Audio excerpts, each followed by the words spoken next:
Malapit na ang Pasko and I'm pretty sure na naghahanap ka na rin ng phone na bibilin mo for this coming Christmas season.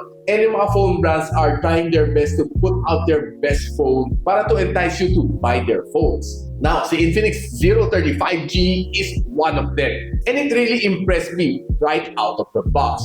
Now, pag-usapan natin all the things na magugustuhan ko dito and some of the things na hindi ko nagustuhan dito sa Infinix Zero 35G right after this quick intro.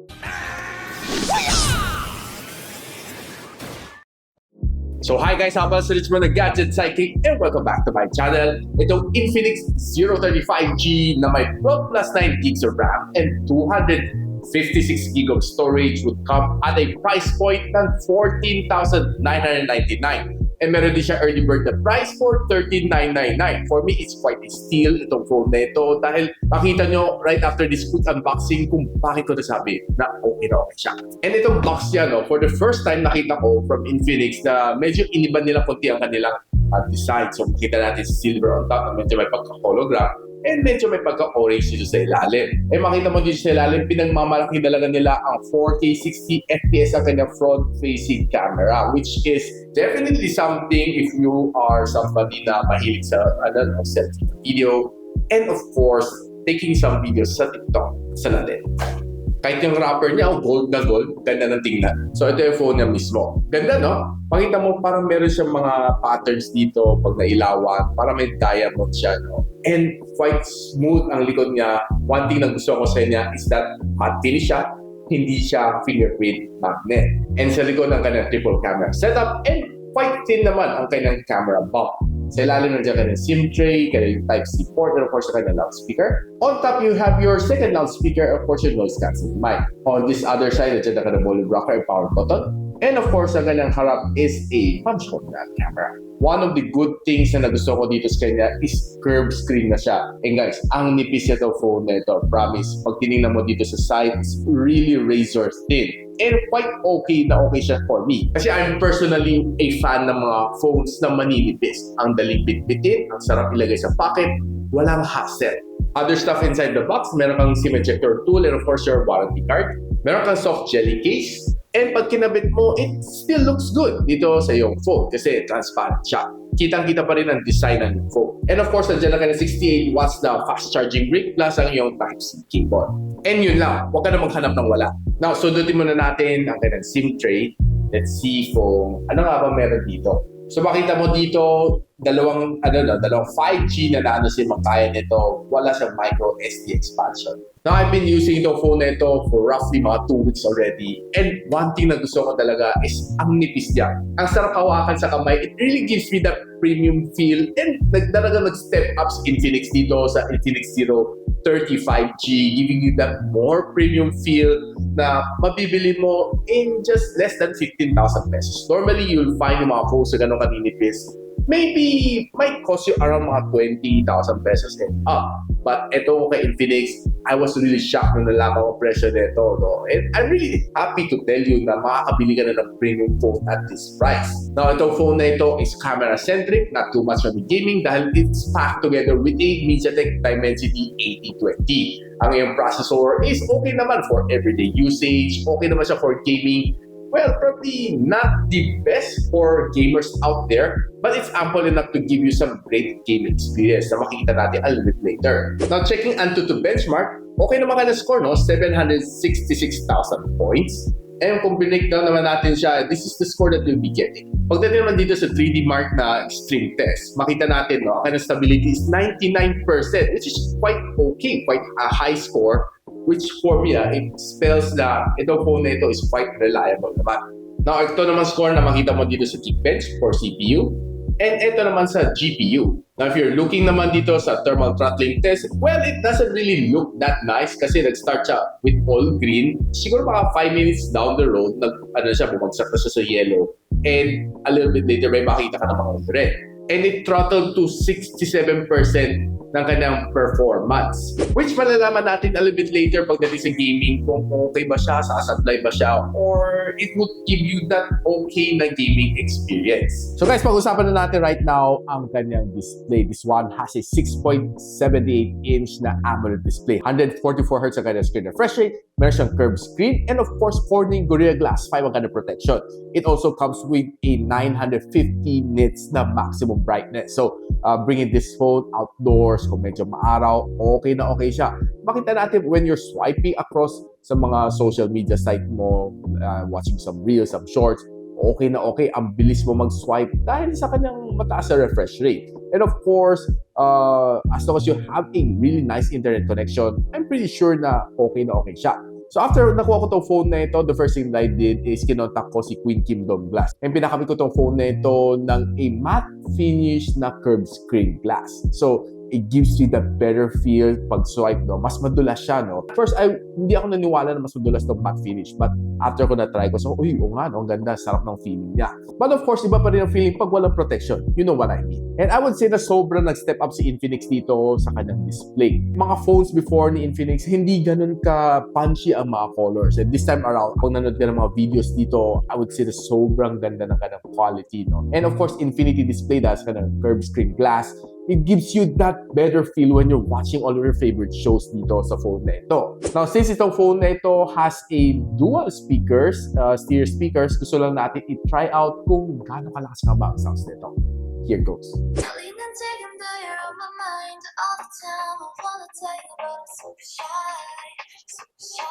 Sa lakas ng kanyang music, napapasayaw ka na lang ng super shy dito sa phone na ito. Medyo may pagka-LSS nga lang itong song na ito. Usapang battery naman tayo right now. Itong phone na ito comes together with a 5,000 mAh of battery supporting up to 68 watts na fast charging. Now, I did charge itong phone na ito from 3% all the way to 100. It took me around mga 50 minutes to complete the full charging cycle.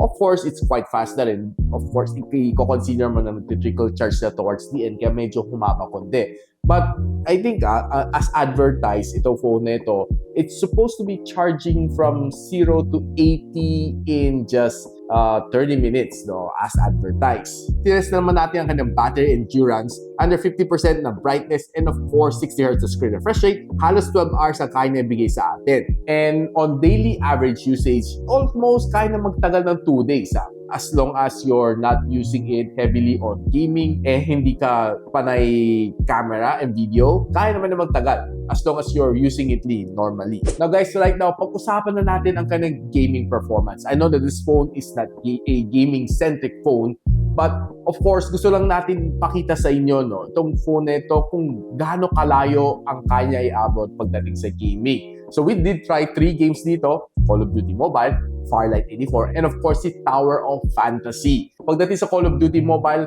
wala naman naging problema. Sila naman natin sa all high settings. Nagtakbo-takbo lang ako, gamit ko lang itak, and lahat napatay natin. No? We ranked first place. And trip-trip lang, it was really fun. Wala akong na-feel na lag. I also did try to play some VR matches and rank matches dito. Okay, walang lag. Walang problema sa Call of Duty Mobile. Pagdating naman sa Firelight 84, sinet naman natin on all high settings din sa 60 frames per second. Nung sinagad ko naman kanyang gaming graphics dito sa game na ito, okay naman ang kanyang gameplay. Wala naman na feel na lags or anything. Smooth naman ang aking gameplay. But medyo uminit lang konti, and nung after 30 minutes ko siya nilalaro, tinry ko naman sa aking thermometer dito at nakakuha tayo ng around mga 41 degrees Celsius. Mostly ang init niya nandito sa area na ito. But of course, if you want it to cool down faster, do use a game cooler para medyo mas mabilis lumamig ang phone. Now, here's the fun part. Pagdating naman sa Tower Fantasy, itong game na ito is almost similar kay Genshin Impact. Sinagad din natin. Nilagyan natin sa all high settings, 60 frames per second. Simula pa lang, kakaload pa lang ng game. Nung unang takbo niya, na-feel ko na agad na alanganin tayo dito. Medyo nag-frame drops na siya. No? So as I play along mga 15 minutes to 30 minutes, hindi na ganun ka-smooth. Lalo na kung naglalaban ka ng mga boss, mafe-feel mo na medyo hirap na siya. If I were you, you want to play mga games like Genshin Impact, you can always lower down yung graphical settings. Tinry ko lang sa isagad para makita lang natin kung how far kaya nitong phone na ito. Apparently, hindi niya kakayanin ng all high settings sa Genshin Impact and sa Tower of Fantasy. Now, here comes the fun part. Ang camera view natin dito sa Infinix Zero 35G.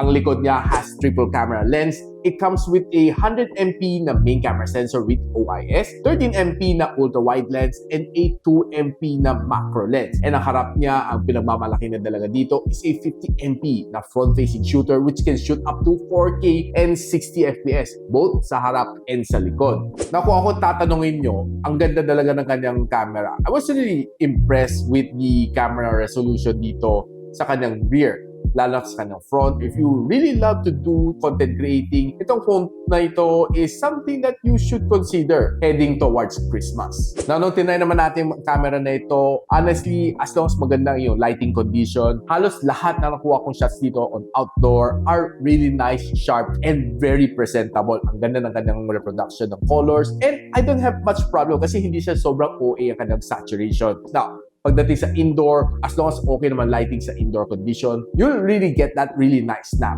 Pero pagdating sa medyo mas darker scenes, there are times na medyo nag-hit and miss tong kanyang camera. No? So, there are times na nung tinry ko siya on a little bit more darker space, nakikita ko medyo magiging grainy siya konti. Medyo nag-expect ako dito sa kanyang camera. Since pinagmamalaki naman nila, medyo nag-dismay ako ng konti. Konti lang.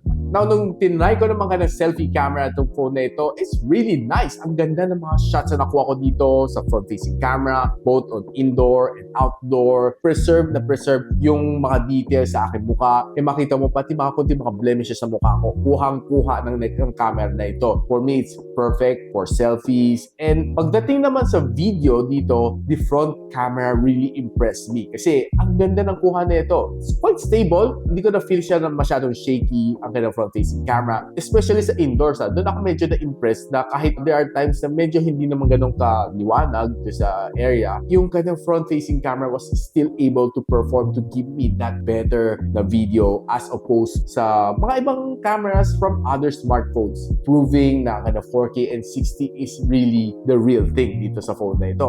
Now, yung video quality na makukuha mo using the rear camera of 4K and 60 is good. Magandang kanyang quality. But the only problem dito na mafe-feel mo talaga is shaky siya. Now, sinabi naman ni Infinix that this one has OIS, which is optical image stabilization for pictures. Wala siyang EIS, which is probably the only thing that's missing dito sa phone na ito, which might make it the perfect vlogging phone already for you. The video is really nice, but yung shakiness niya might be the only one that's going to hinder me, lalo kung medyo pasmado ka. Ayun, makita mo na talaga shaky ang yung video. So, the only thing to solve it is, of course, to have a tripod, gimbal, or other gadgets na pwede ikabit na dito to make it a little bit more stable. But pagdating naman sa quality, I'm pretty much okay, probably except yung kanyang shakiness.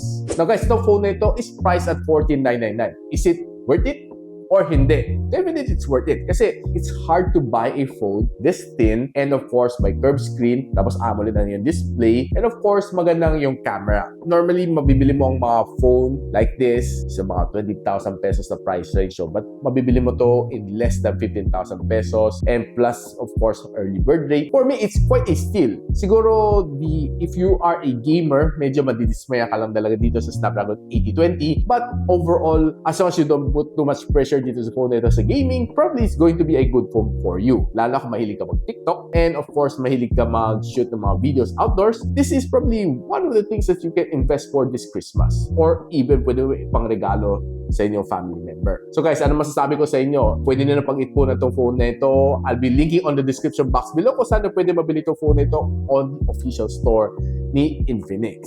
Now guys, public service lang to. Just a word of reminder, marami ng scammers pagdating sa Christmas, so be careful where you buy, lalo sa online. Yung links na pinopost ko on the description box below are the official store ng Infinix or other brands na nire-review natin. So guys, if you like this video, don't forget to like and subscribe and hit that bell icon para di naman miss mga future uploads here from my channel. And so, ako para si Richmond and you're watching Gadget Sidekick. What's up? Like and subscribe to my channel. Don't forget to hit that notification bell. For one of my latest uploads, click the dito. And for one of my popular uploads, click here.